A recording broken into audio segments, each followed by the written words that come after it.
Maka pilihlah teman-temanmu dan jangan engkau biarkan keadaan yang memilihkan untukmu. Jadi yang namanya teman itu dipilih. Jangan sampai keadaan yang memilihkan saya akhirnya terpaksa berteman denganmu. Jenengan mungkin belum paham, tak kasih contoh nanti baru paham. Jadi pada posisi sekarang ini jenengan harus jeli, ini teman saya ini siapa nih? Oh ini layak jadi teman saya, ini layak jadi teman saya, ini layak teman saya. Terus begitu dipilih.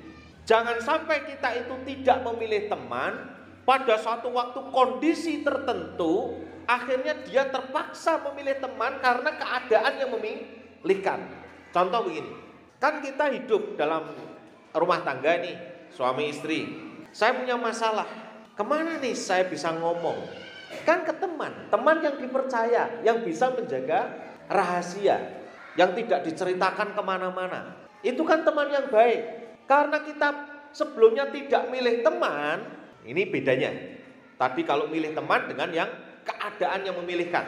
Karena tidak memilih teman, nggak ngerti teman siapa yang diajak ngomong yang bisa menyelesaikan masalahnya. Akhirnya begitu dia ribut sama suaminya, dia bingung kemana nih. Oh kayak kan bakul tempe kan. Ceritalah sama bakul tempe. Nah, bakul tempenya ember sisan. Wah cerita dong karo wong liya lah coba. Itu namanya keadaan yang memaksa dia memilihkan teman. Paham ya? Gak siap dia. Itu pentingnya teman itu di situ.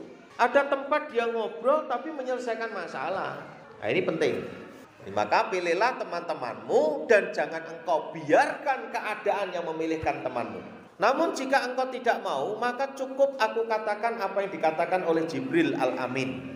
Kalau memang kita tidak bisa memilih teman, ya daripada kita nanti keadaan yang memilihkan teman untuk kita, apa kata Rasulullah SAW? Cintailah siapa yang kamu kehendaki. Tapi ingat bahwa sesungguhnya kamu juga akan berpisah. Kalau kita nggak bisa pilih teman, akhirnya sembarangan kan. Baik disenangi. Tapi ingat, satu ketika kamu akan berpisah.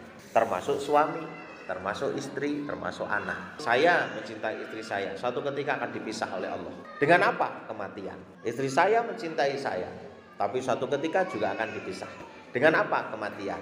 Ya ada juga orang saling mencintai, pisah juga. Ada dua sebab orang saling mencintai berpisah.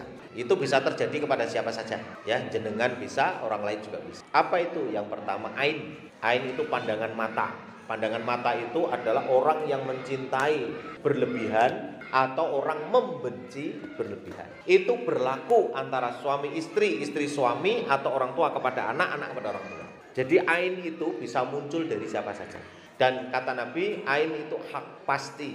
Dan ini bisa menjadi penyebab kematian. Makanya jenengan kalau mencintai seseorang, ya itu jangan berlebihan. Baik kepada anak, istri atau suami.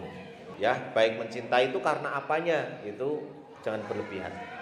Yang kedua karena dosa. Coba saja kalau di antara jenengan suami istri itu ada pengkhianatan. Pengkhianatan itu dosa enggak? Dosa.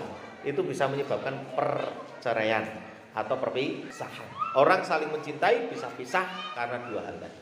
Makanya apapun yang kita cintai ujung-ujungnya mati, pisah. Jadi malaikat Jibril alaihissalam itu nyampaikan kepada Rasulullah SAW, cintailah siapa yang kamu kehendaki, tapi ingat bahwa sesungguhnya kamu akan berpisah dengannya. Ya pisah itu ya dengan kematian.